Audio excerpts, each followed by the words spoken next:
Nier. Et. Z. Et. S.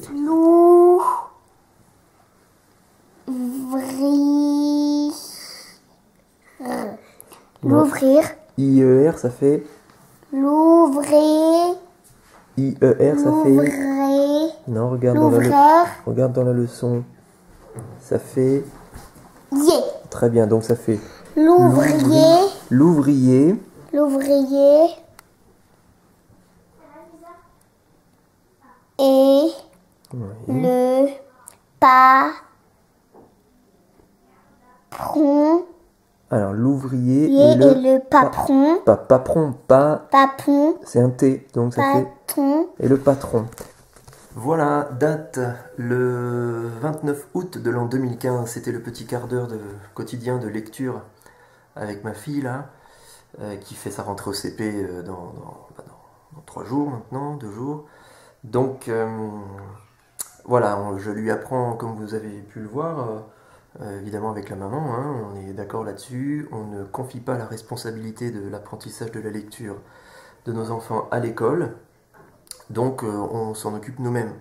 Et on s'en occupe nous-mêmes avec une méthode syllabique. Donc exemple de méthode syllabique, il y a celle-là, ça c'est la méthode Bocher, ou Bocher, on entend tout. Donc ça c'est une méthode qui est tout à fait valable, qui est un peu ancienne, hein, qui a fait un petit peu son temps. C'est vrai que quand on regarde les images, c'est pas hyper d'actualité, etc. Mais dedans, vous avez vu, il y a des phrases avec de l'ancien vocabulaire. Hein. Qu'est-ce qu'on avait comme phrase là? C'était « on va chercher un béret chez le chapelier ».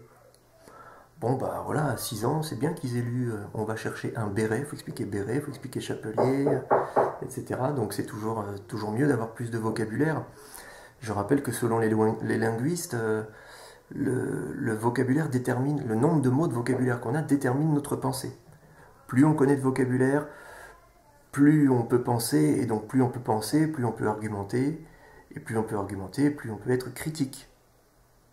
Donc on fait la chaîne à l'envers, moins on a de vocabulaire, moins on a de pensée, moins on peut argumenter et moins on est critique. Je ne dis pas que ce serait voulu, mais ça tombe bien pour certaines personnes qu'on ne soit pas trop critique, vous en doutez. Donc la méthode Bocher, elle est pas mal, voilà, avec des mots de vocabulaire un petit peu anciens qui permettent de... Ça se fait en un été, ça, hein. On a commencé au mois de juin, ou mai, juin, en juin. Juin, juillet, août, un petit quart d'heure par jour, et puis c'est vraiment tranquille, hein. Donc, et en 3 mois, l'enfant, bah, je ne vais pas dire que l'enfant sait lire, mais en tout cas, il sait déchiffrer, et surtout, il a acquis les principes syllabiques. Alors, c'est quoi la différence entre méthode syllabique et méthode globale? Méthode syllabique, l'enfant, pour lire chapelier, il voit chat, peut, lier, il lit chapelier. Alors, il ne sait pas ce que ça veut dire, hein, mais au moins, il peut le lire. Méthode globale, ça veut dire qu'on reconnaît la globalité d'un mot. Donc globalité d'un mot, ça veut dire qu'on reconnaît un peu son empreinte, sa photo, la silhouette, avec le ch. Au début, on voit qu'il y a quelque chose qui monte, le p, il y a quelque chose qui descend, le l à la fin. Donc ça laisse un petit peu les enfants, ils font par hypothèse un petit peu, déduire le mot qu'ils ont à lire. C'est-à-dire qu'ils voient chat, ils voient qu'il y a un truc qui descend, peu, chat, on va chercher un béret chez le, bah forcément c'est chapelier. Alors ça veut dire quand même qu'il faut savoir ce que c'est un chapelier pour le lire. D'accord, vous voyez où je veux en venir. Celui qui n'a jamais lu le mot chapelier, qui ne sait pas ce que c'est qu'un chapelier, avant qu'il trouve en global chapelier, il va lui falloir beaucoup de courage. D'accord? Donc ça veut dire que déjà, là, on voit tout de suite la différence. En syllabique, on peut tout lire, puisqu'on a toutes les armes qui nous sont données, chapelier, même si on ne sait pas ce que ça veut dire. En global, il faut, selon le sens de la phrase, selon le sens même du texte, parce qu'on donne du sens en plus au texte en CP maintenant, hein, eh bien, il faut, en fonction du sens, en fonction de la silhouette du mot, reconnaître le mot. C'est-à-dire que l'élève est toujours en train de chercher un petit peu où il est, qu'est-ce qu'il va devoir dire, qu'est-ce qu'il va devoir lire. Donc, vous imaginez, c'est un petit peu inconfortable pour un élève. Ça doit stresser, hein, j'imagine, en CP, de lire, et puis on ne sait pas trop ce qu'on va lire, alors que, bon, bah, quand on sait que C et H, ça fait ch, et qu'il y a un A, ben, chat, P-E, peu, I-E-R, lié, lié, hop, chapelier. Après, ça n'empêche pas d'expliquer à nos enfants, évidemment, ce que c'est qu'un chapelier, hein, bien entendu. Donc ça, c'est la principale différence entre syllabique et global. Manque de chance, en plus, en France, enfin en français, dans la langue française, c'est dans la dernière syllabe que se trouvent toutes les règles d'orthographe, de conjugaison, de grammaire, les pluriels, les participes, voilà, etc. Donc, avec la méthode globale, vous comprenez bien que c'est justement, c'est souvent la syllabe, la dernière syllabe, c'est la syllabe que les enfants ne vont pas lire. Parce que s'ils voient chape, bon, s'ils connaissent chapelier, chape, ils vont chercher un béret, hop, chapelier, allez, on s'embête pas avec le lié, c'est chapelier. Et donc, bah, sur plein d'exemples, sur d'autres mots, on pourrait trouver d'autres exemples, hein, ils ne lisent pas la dernière syllabe. Et donc, ils sont habitués à ne pas aller au bout des choses. Hein, ils vont lire chapeux, hop, ils déduisent, et hop, chapelier. S'ils tombent juste, hein, ils peuvent tomber sur un autre mot. Mais donc, on ne va pas au bout des choses, on ne va pas au bout de la dernière syllabe.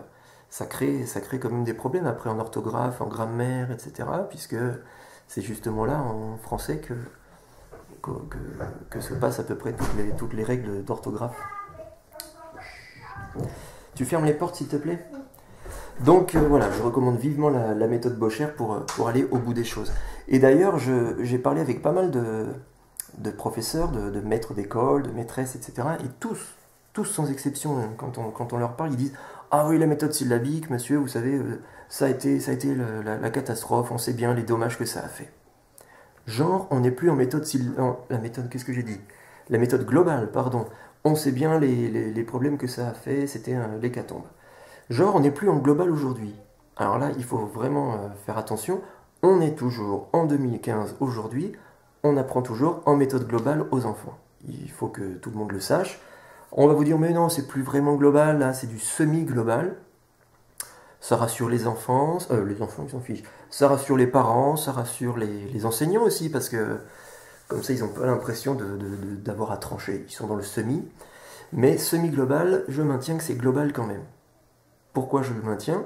Bah, si je reprends mon exemple de chapelier, bon, en syllabique chapelier, chapelier, en semi-global, ils apprennent quand même à reconnaître les mots. Hein. Donc, qu'est-ce qu'ils vont faire ? Un élève, qu'est-ce qu'il fait ? S'il a le choix entre lire chapelier ou chapeux puis deviner sans aller jusqu'au bout des choses, il va aller vers la facilité. Donc c'est pas parce que de temps en temps ils vous collent une feuille dans le dossier de l'enfant où ils mettent L et A, la, P, E, peu, que c'est pas de la méthode globale. Le reste c'est de la méthode globale. Donc attention, je pense que vraiment il y a un manque de connaissances sur ce que c'est que la méthode semi-globale parce qu'ils l'appellent de tous les noms. Hein. Méthode globale, semi-globale, ils ont appelé ça aussi comment je sais plus, méthode idiomatique, méthode naturelle, il y a même une méthode naturelle. Méthode, je sais plus, j'avais cherché, mais franchement j'ai un petit peu oublié. C'est la facilité, la semi-globale, mais c'est pas bon, il n'y a pas de bons résultats.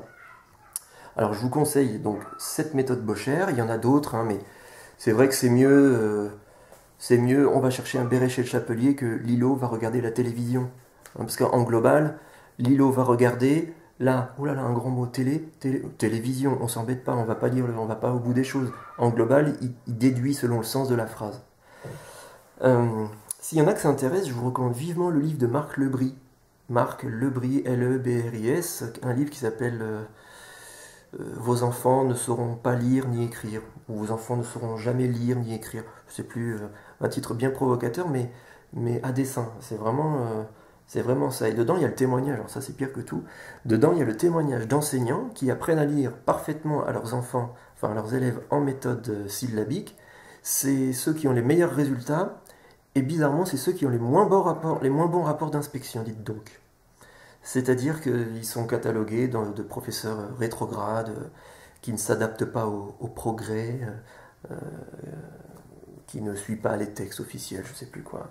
Mais qu'est-ce qu'on s'en fiche ? Ils savent lire. En janvier, ils savent déchiffrer. Je ne dis pas qu'ils savent lire, parce qu'après, il y a la fluidité, il y a la compréhension du sens, mais si déjà on ne fait pas la première marche, comment voulez-vous qu'il y ait une compréhension de n'importe quel sens après ? Donc ça me semblait important quand même de faire le distinguo entre ce que c'est vraiment la syllabique, la méthode globale. Et puis voilà, j'incite vraiment tout le monde à ne pas attendre que les enseignants le fassent pour vous. Ça se fait tranquille, c'est le moment où vous tenez votre enfant, vous lui faites un câlin en même temps, vous lisez. C'est vraiment tranquille, un petit quart d'heure par jour pendant l'été en plus. Donc voilà. Après, rien de grave. Rien de grave. Premier, rien de grave si vous ne l'avez pas fait l'été et que là vous dites « Ah là là, c'est septembre, octobre, novembre, mon enfant sait pas lire ». Vous achetez ce livre, il n'est pas d'action hein, chez monsieur et madame édition Belin, Bocher. Hein. Je n'ai pas d'action là-dedans, mais vous prenez et vous faites... Souvent, c'est ce que font les maîtres et les maîtresses, qu'on appelle les maîtres E, ceux qui prennent les enfants qui ont des difficultés, qui les sortent de la classe pour leur parler, leur faire une pédagogie différente. Quand j'avais parlé avec une maître E, une maîtresse E de l'école de mes enfants à l'époque, je lui avais dit, mais qu'est-ce que vous faites pour finalement arriver à les faire lire? Parce que donc l'enfant ne sait pas lire dans la classe normale, donc on le sort parce qu'il a des difficultés, il a des retards d'apprentissage. On le met avec cette dame, il revient 2 mois plus tard, c'est bon, il a eu un déclic, disent les enseignants. Il a eu un déclic. Et quand vous demandez à la maîtresse qu'est-ce qu'elle fait, alors c'est peut-être pas cette méthode-là, mais elle fait du syllabique. Et après on appelle ça un déclic. Non, on lui a donné les armes pour pouvoir faire face à tous les mots, même chapelier. Même s'il ne connaît pas, il pourra lire chapelier, ça c'est sûr.